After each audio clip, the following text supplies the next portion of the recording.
Carrer del CAI, es la calle del CAI, y se le llamó así esta calle porque el CAI era el nombre del barrio judío.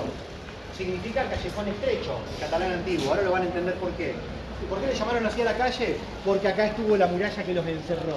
Ahora vamos a entrar. Esto era el interior de la judería. Vamos a la esquina.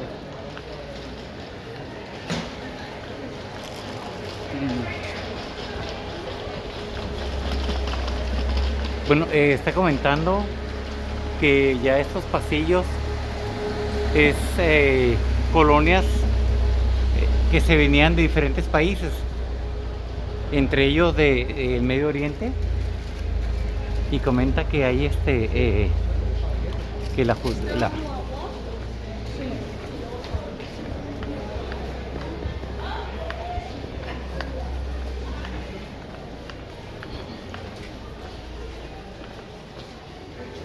Pareciera escolta. ande, pues alguien que se sentó a descansar y se le olvidó. Es un pasillo pasadizo, un pasillo muy estrechito, y como barrio de la judería, fue lo que estaban comentando el guía. Bueno, gente, les pido porfa, que de las dos paredes, que van llegando, así en el medio puede seguir circulando gente. Y acá se entiende perfectamente por qué el nombre del barrio. Lo de callejón estrecho, porque todo el barrio era como la esquina que estamos viendo nosotros ahora mismo. Y para contarles un poco la historia de los judíos, empiezo por el origen. Judío tuvo esta ciudad desde la época de los romanos. Desde aquel inicio había familias que se escapaban de Roma, venían a vivir acá por las guerras que hubo en aquel momento. Fue creciendo la cantidad de judíos y en el siglo XII llegaron a representar en Barcelona casi al 20% de la población. Era una comunidad bastante numerosa e importante, pero la relación entre cristianos y judíos empieza a tensarse mucho. Finalmente los encerraron. Y así funcionó todo este pequeño sector el siglo XII, XIII y XIV. Un barrio amurallado dentro de la muralla de Barcelona, o sea, un gueto en toda regla. ¿Qué cambió la situación de los judíos en el siglo XIV acá dentro de Barcelona? La llegada de la peste negra.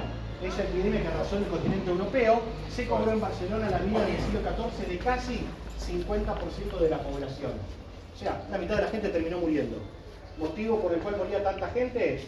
Bueno, que no sé quién, creo que una de las chicas de Argentina me decía, agua va. Bueno, no existían los baños. Una cosa es el que vivía en el campo, que salía de la casa y al lado de un arbolito lo tenía fácil. Y que vivía en ciudad, no, si tenía un apretón, al campo no llegás. ¿Qué tenían dentro de la vivienda? Un recipiente, cubo, balde, palangana, como quieran llamarle. Hacían todo ahí, salían por la ventana, agua va y paraban en la vía pública.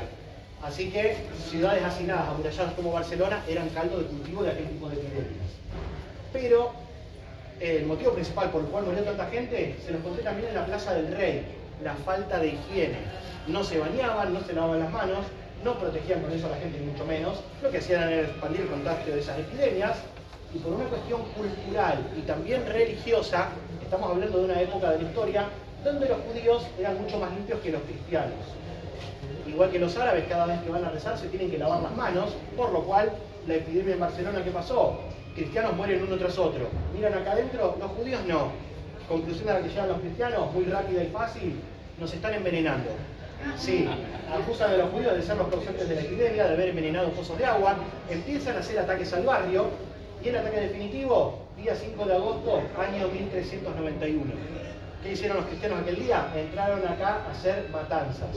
Terminaron matando alrededor de 400 personas, quemaron las 5 sinagogas que había, y los judíos que sobrevivieron, gran parte se fue de la ciudad. Los pocos que quedaron, obligados a ser convertidos al cristianismo.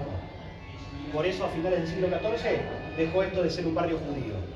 Año 1996, un grupo de judíos empezó a investigar este barrio y descubrieron, creo que está ese grupo, ahí a la derecha hay una puerta muy chiquitita que tiene una altura hasta acá nada más, y que hacen, si bajan por esa puertita, visitan la sinagoga más grande que tenía el barrio. Está ahí abajo, según los restos es del siglo III, época romana. ¿Y cuánto cuesta visitarla? Para los precios de Barcelona, un regalo. 4 euros, visita guiada de 10-15 minutos.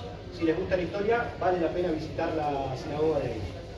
Y lo último que les cuento acá, no vamos a ir a visitarlo porque no nos queda tan cerca de esta zona, pero sí que tiene relación con los judíos, es el Monte Judío. Y no es otra cosa correcto que Montjuic, la montaña que está frente al puerto. ¿Por qué tiene ese nombre? Porque ahí estuvo situado el cementerio judío. Cuando llegaron por acá, los judíos para el cementerio buscaron un terreno inclinado a Jerusalén, lo encontraron ahí arriba, por eso lo llamaron de esa manera. La montaña sigue llamándose Montjuic, pero el cementerio desapareció. Después de arrasar el barrio, fueron ahí arriba los cristianos y lo destrozaron por completo. Nos vamos ahora a la última parada del tour. Mientras pasamos por ahí, a ras del suelo, van a poder ver una ventanita, pueden ver un poquito de la sinagoga desde afuera.